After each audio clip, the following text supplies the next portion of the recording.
నమస్తే అండి, ఎలా ఉన్నారు అందరూ? బాగున్నారా? నేనైతే బాగున్నానండి. మీ అందరికీ అమ్మవారి ఆశీస్సులు ఎల్లప్పుడూ ఉండాలని కోరుకుంటూ కొత్త ఇల్లు కొనుక్కున్నారు. కానీ మీరు కొనుక్కున్న స్థలంలో వాస్తు దోషాలు ఉన్నాయి. ఆ కొనుక్కున్న స్థలాన్ని మీరు మార్చలేని పరిస్థితిగా ఉంది. కానీ వాస్తు దోషాలు అయితే ఉన్నాయి.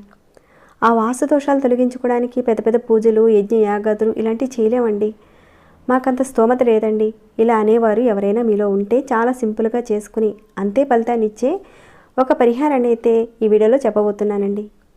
భూమి కొనుక్కున్నామండి, కానీ చిన్న చితక వాస్తు దోషాలు ఉన్నాయి. ఆ వాస్తు దోషాల నుంచి రక్షణ మీకు కలగడానికని ఒక అద్భుతమైన గవ్వలతో చేసుకుని ఒక అద్భుతమైన పరిహారాన్ని చెప్పబోతున్నానండి. చాలా ఈజీగా ఉంటుంది, ప్రతి ఒక్కరు కూడా చేసుకోవచ్చు. మరి ఎలా చేయాలి ఏంటి అనేది తెలుసుకునే ముందు ఒక చిన్న రిక్వెస్ట్ అండి, ఈ వీడియోకి ఒక లైక్ ఇవ్వండి. సబ్స్క్రైబ్ కానివారు ఎవరైనా కొత్తవారు వచ్చి చూస్తుంటే మన ఛానల్లో అనేక రకాలైన సమస్యలకు సంబంధించిన పూజలు, పరిహారాలు ఉన్నాయండి. అలాంటివన్నీ కూడా మీరు తెలుసుకోవాలనుకున్నా, ఆచరించాలనుకున్నా మన ఛానల్కి సబ్స్క్రైబ్ చేసుకుని బెల్ బటన్ ప్రెస్ చేసి అలానే నోటిఫికేషన్ని ఆన్లో పెట్టుకోండి. అలానే ఈ వీడియోని ఆఖరి వరకు చూడండి, అన్ని విషయాలు తెలుస్తాయి. సరేనండి, ఇక మనం పరిహారం మాటకు వెళ్దాం. ఇప్పుడు మీ అందరికీ తెలిసింది, మన ఇంటికి పునాది తవ్వేటప్పుడు దానిలో నవరత్నాలు, గవ్వలు, గోమతి చక్రాలు ఇలాంటివన్నీ కూడా వేయమని పండితులు నిర్దేశించి ఒక ప్రదేశంలో చెప్తారు. మనం వాటన్నిటిని కూడా ఆ విధంగా వేస్తాం. కాకపోతే కొందరు పండితులను పిలవకుండానే ఇల్లు కట్టేసుకుంటారు. చిన్న చిన్న ఇళ్లను కట్టుకుంటారు. రేకుల షెడ్డు కావచ్చు, ఏదైనా సరే వారి ఆర్థిక స్తోమతను బట్టి కట్టుకుంటారు. కానీ ఆ ఇంట్లో చిన్న చితక వాస్తు దోషాలు ఉన్నాయి. అలాంటి ఇళ్లల్లో పెద్ద పెద్ద పూజలు చేయలేని పరిస్థితిగా ఉంటుంది. అక్కడ డబ్బు ఖర్చు పెట్టుకోలేని పరిస్థితిగా ఉంది.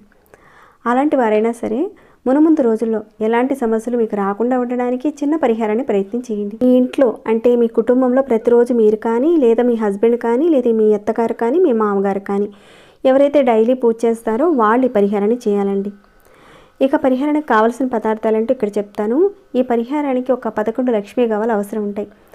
ఇవి మీ అందరికీ తెలిసినవే కదండి. లక్ష్మీ గవ్వలు ఒక 11 తీసుకోండి. అయితే ఇంట్లో ఉపయోగించినవి వేరే పరిహారాలకి, పూజలకి అలాంటి వాటికి ఉపయోగించి ఉంటారు కదండి లక్ష్మీ గవ్వలు, వాటిని మాత్రం ఈ పరిహారానికి వాడకండి. కొత్త గవ్వలు ఒక 11 తీసుకోండి.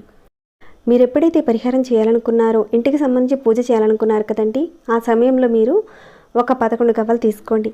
అలానే ఒక బ్లూ కలర్ క్లాత్ తీసుకోండి. ఇక్కడైతే ప్రస్తుతానికి నా దగ్గర ఉన్న క్లాత్ చూపిస్తున్నాను. మీరైతే cotton cloth, blue colour cloth తీసుకోండి. కొత్త క్లాత్ తీసుకోవాలి. కుటుంబంలో ప్రతిరోజు ఎవరైతే పూజ చేస్తారో వారి పరిహారాన్ని చేయాలండి.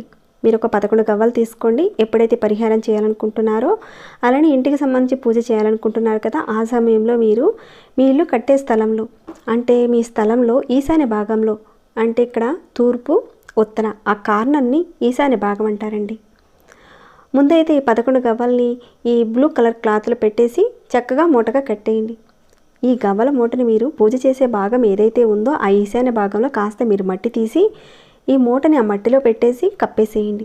ఈ విధంగా మీరు పెట్టడం వల్ల మీ కొత్త ఇంటికి దిష్టి తగలదు. మీ ఇల్లు మొదలుపెట్టినప్పుడు రకరకాల విషయాల మీద దిష్టి దోషాల వల్ల కానివ్వండి, ఏదైనా కొన్ని విషయాలతో ఆటంకాలు వచ్చి ఆ పని సరిగ్గా పూర్తి కాక, ఆ ఇల్లు పూర్తి కాక మధ్యలో ఆగిపోయే అవకాశాలు కూడా కలుగుతూ ఉంటాయి కదండి.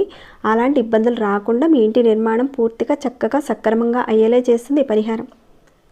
సరేనండి, ఇల్లు కట్టేశారు. మరి అలాంటి ఇంట్లో పరిహారం ఎలా చేసుకోవాలి, వాస్తు దోషాలు, దిష్టి దోషాలు తగలకుండా ఉండడానికి ఏం చేసుకోవాలి ఇప్పుడు చెప్పే పరిహారాన్ని చేసుకోండి. మీరు కొత్తగా ఇల్లు కట్టుకున్నా లేదా పాత ఇంటికైనా సరే ఈ పరిహారం చేసుకోవచ్చు. ఇందాక చెప్పిన పరిహారం విషయంలో స్థల నిర్మాణంలో ఆ పరిహారం చేసుకోవాలి.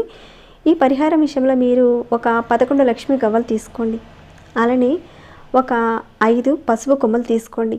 ఇవి విరిగిన కొమ్మలైనా పర్వాలేదు, లేదంటే బాగున్న కొమ్మలైనా తీసుకోండి. ఒక 5 కొమ్మలు తీసుకోండి. తర్వాత ఒక నల్లటి క్లాత్ తీసుకోండి. అది కూడా కొత్త క్లాత్ తీసుకోండి. దాంట్లో ఈ 5 పసుపు కొమ్ములు, అలానే ఈ 11 లక్ష్మీ గవ్వలు వేసి మూట కట్టి, మీరు గుమ్మడికాయ కడతారు కదండి మీ ఇంటి దర్వాజా దగ్గర, అక్కడైనా సరే, లేదంటే మీ ఇంటి దర్వాజా ఆ పైన కాస్త మీరు మేకు కొట్టి ఈ మూటని అక్కడ తగిలించండి. పూర్తి నమ్మకంతో, విశ్వాసంతో చేయండి. ఇలా చేయడం వల్ల మీ ఇంటి మీద ఎవరి చూపు కూడా పనిచేయదండి. చాలామంది ఇల్లు కట్టుకున్న తర్వాత చాలా ఇబ్బందులు పడుతున్నామండి, ఆర్థికంగా ఇబ్బందులు వచ్చేస్తున్నాయి, అనారోగ్య సమస్యలు కూడా మాకు వస్తున్నాయి, ఎందుకు అసలు అర్థం కావట్లేదండి అని ఈ విధంగా అంటూ ఉంటారు కదండి. ఈ పరిహారాన్ని మీరు చేసుకోండి. అలానే మీ పాతింటికి కూడా ఈ విధంగానే చేసుకోండి. ఏమైనా ఆర్థిక సమస్యలున్నా, అనారోగ్య సమస్యలున్నా కానీ పూర్తిగా పోతాయండి. ఈ ఇంటి పరిహారాన్ని ఎప్పుడు చేయాలంటే ఈ పరిహారాన్ని మీరు ఆదివారం రోజున చేయాలండి. కట్టి చూడండి, మీకే తెలుస్తుంది. ఏదైతే మీకు దృష్టి దోషం ఉందో అది తగ్గిపోతుంది. దానివల్ల వచ్చే కుటుంబంలో ఉన్న సమస్యలు తగ్గిపోతాయి. మరి దీన్ని ఎప్పుడు మార్చుకోవాలంటే 3 నెలలకు ఒకసారి మార్చుకోండి. ఈ పాత మూటని ఎక్కడైనా మంచి నీళ్ళల్లో కానీ, కాలువల్లో కానీ, చెరువుల్లో కానీ అలా వదిలేయండి. మళ్ళీ ఒక ఆదివారం రోజున ఇప్పుడు చెప్పుకునే విధంగా చక్కగా మూటగా కట్టుకోండి. మంచి ఫలితాలు ఉంటాయి. తర్వాత మీరే చెప్తారు మంచి పరిహారం చెప్పారని. తప్పకుండా చేసుకోండి. ఇప్పుడు ఏదైతే సమస్యలు ఉన్నాయో ఆ సమస్యలన్నీ కూడా తీరిపోవాలని నేను కోరుకుంటున్నానండి. ఇక ఈ వీడియోని ఇంతటితో ముగిస్తున్నాను. ఇంకేమైనా డౌట్స్ ఉంటే అడగండి. చెప్పినవే కాకుండా ఇంకేమైనా డౌట్స్ వస్తే అడగండి, తప్పకుండా రిప్లై ఇస్తాను. అలానే లైక్ చేయకుండా ఉంటే లైక్ చేయండి. ఇలాంటి మంచి మంచి కంటెంట్స్తో ఉన్న వీడియోస్ని మీరు చూడాలి అనుకుంటే మన ఛానల్కి సబ్స్క్రైబ్ చేసుకొని వాచ్ చేస్తూ ఉండండి. మరొక భక్తి వీడియోలో మళ్ళీ మిమ్మల్ని కలుసుకుంటాను. అంతవరకు సెలవు.